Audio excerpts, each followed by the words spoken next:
the young, and the restless spoilers. Welcome back to our channel, besties. Today is Tuesday, a beautiful, chaotic day to grab your emotional support iced coffee and settle into your comfiest spot. We are serving piping hot tea straight from Genoa City, and you will not want to miss a single second of this drama. Let's get right into it. You guys, I am deceased. Stop what you are doing. Put down your laundry, pull over if you are driving, because I am literally shaking and we need to talk about this now. Send help. My soul has actually left my body. I cannot even begin to process the sheer, unadulterated cinematic mayhem that just unfolded on our screens, and I am personally victimized by the Abbott family's life choices right now. Bestie, be for real right now, because what I just witnessed has permanently rewired my brain chemistry. I am physically vibrating from the sheer audacity of this plotline. Like I am legit spiraling over their choices, and we are spilling all the tea right now. Wait, backtrack for a second, I missed a step. I need to set the scene because my brain is moving at 1,000,000 miles an hour.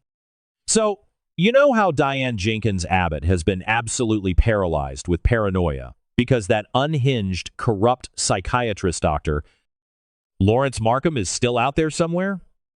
Basically, the man is a ghost, and the entire Abbott family is living in a state of straight-up terror.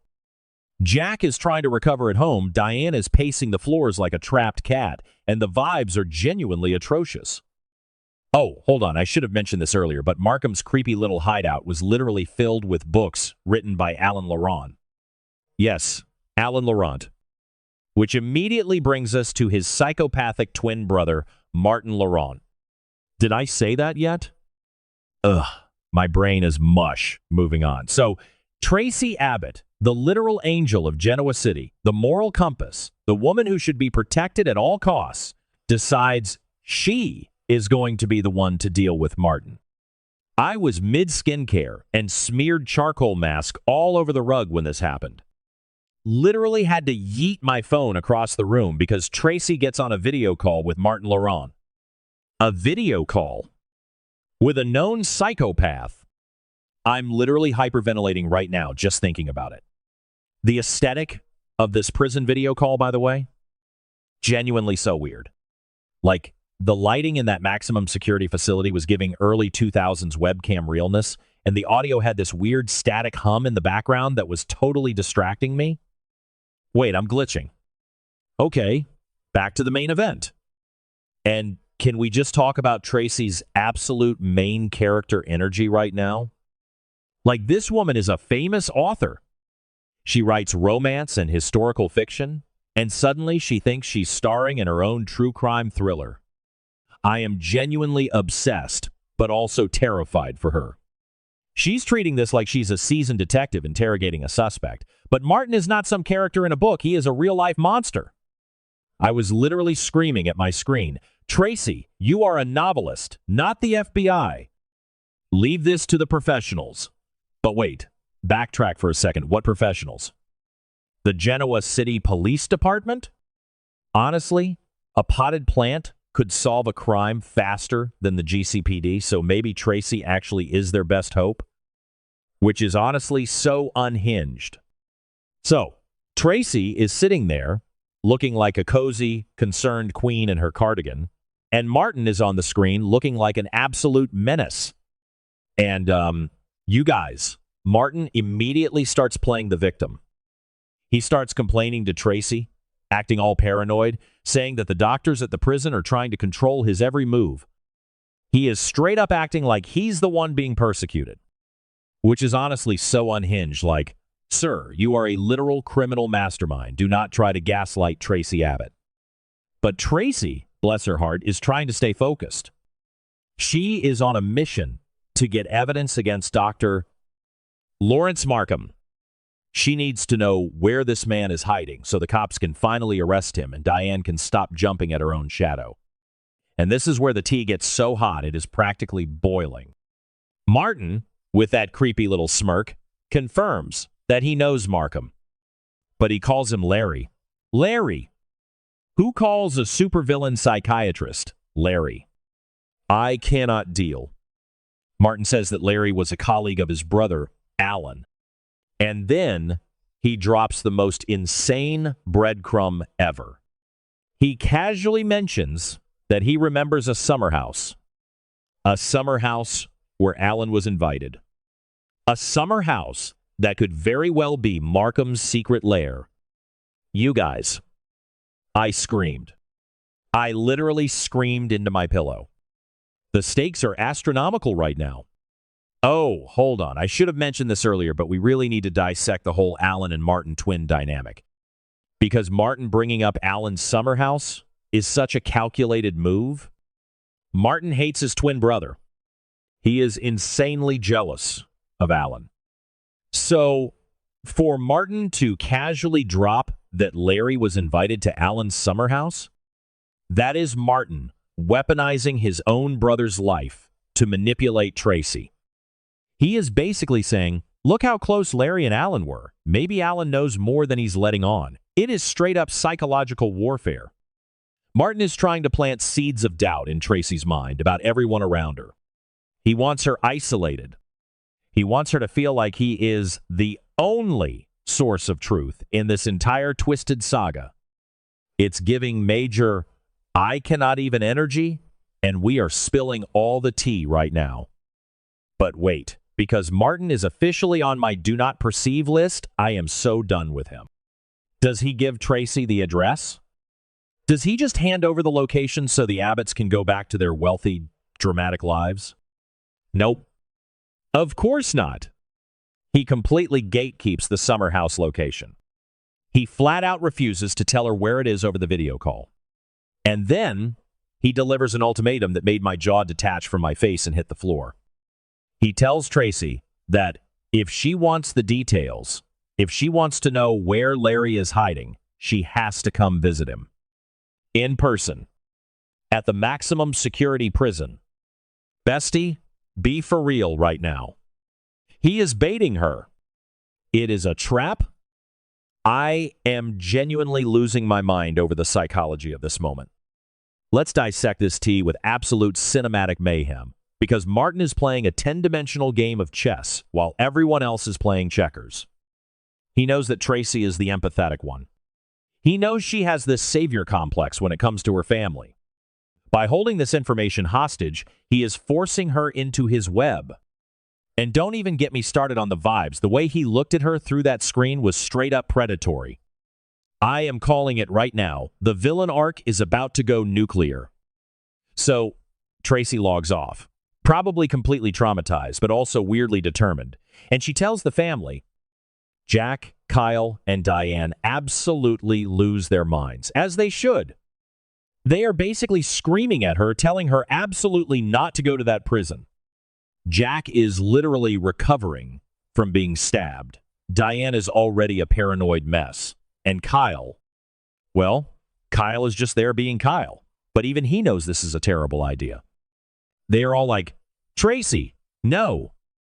You do not walk into a maximum security prison to have a little chat with a psychopath. And honestly, I am so with them. If my toxic ex texted me to come visit him to get my hoodie back, I wouldn't even do that, let alone visit a literal serial manipulator in a prison. And let's pan over to Diane for a second, because her reaction to this whole Martin plan is a cinematic masterpiece of pure, unadulterated panic. Diane is already living on the edge of a nervous breakdown. Every time the wind blows, she thinks, Doctor, Markham is coming back to snatch her. So, when Tracy says she's going to go visit Martin in person, Diane looks like she is going to spontaneously combust. I'm literally hyperventilating right now, just remembering the look in Diane's eyes. She is pacing the Abbott living room, wringing her hands, probably having terrifying flashbacks to being locked in that padded cell. Diane is straight up begging Tracy not to rock the boat. She's like, if you poke the bear is going to send Larry after me again. And honestly, Diane is so real for that. For once in her life, Diane Jenkins Abbott is the voice of reason. Let that sink in. Did I say that yet? Ugh, my brain is mush. Moving on. And Jack! Poor, sweet, recovering Jack. The man was literally stabbed. He is sitting there in his armchair, clutching his side, looking pale and exhausted, and now he has to deal with his sister volunteering as tribute in a psychological hunger game. Jack is trying to put his foot down as the patriarch of the family, but Tracy is not having it.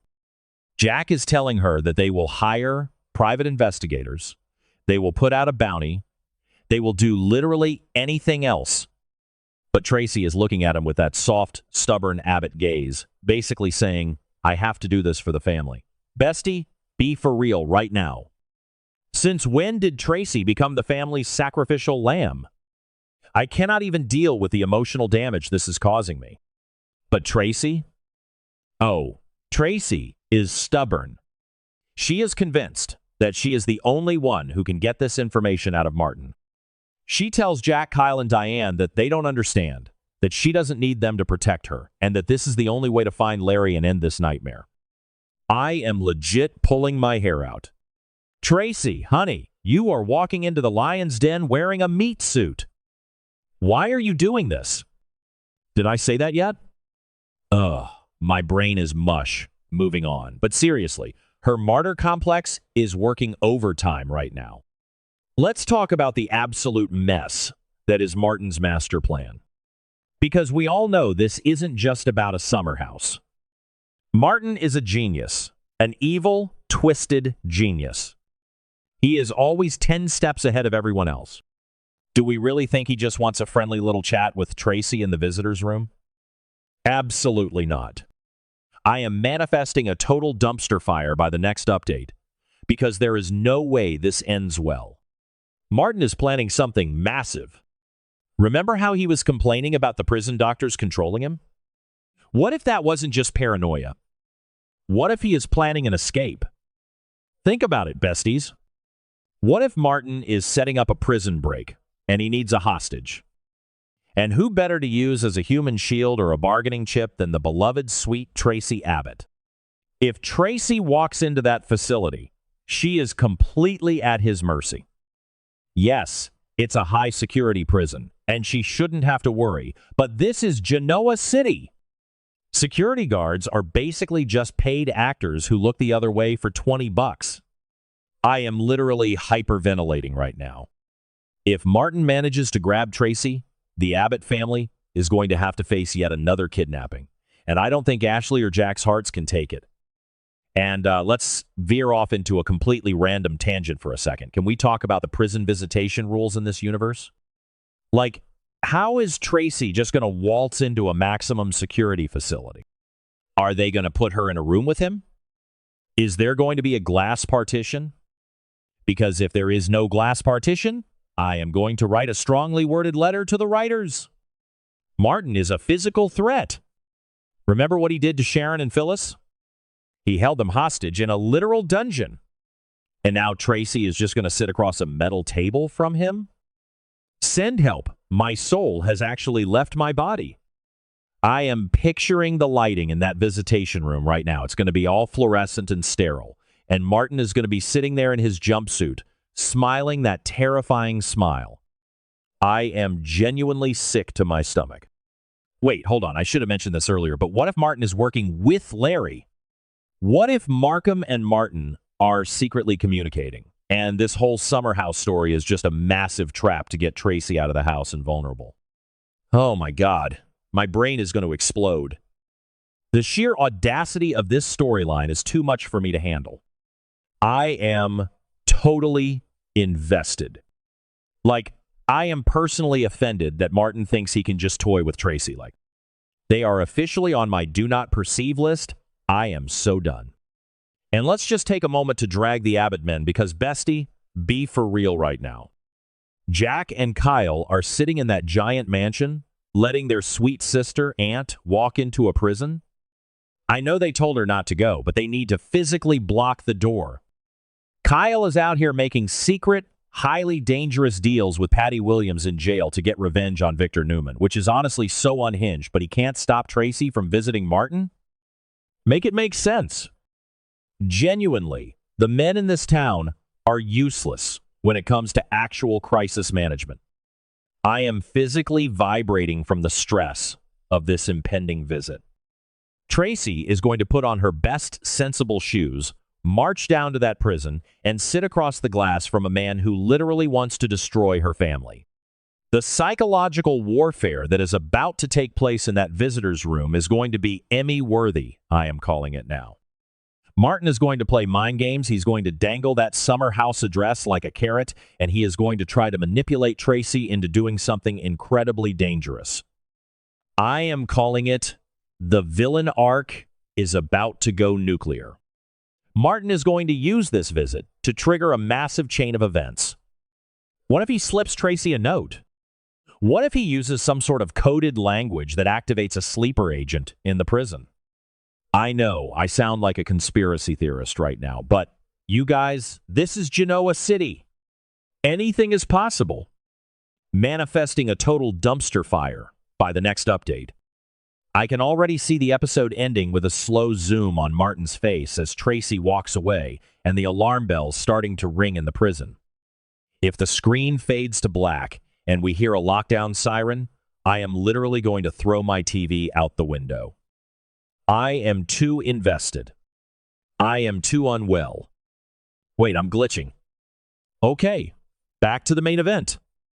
If Tracy actually goes through with this, we are looking at the most insane world-ending tea ever. Will she get the location of the summer house? Will the cops raid it and finally find Dr. Markham?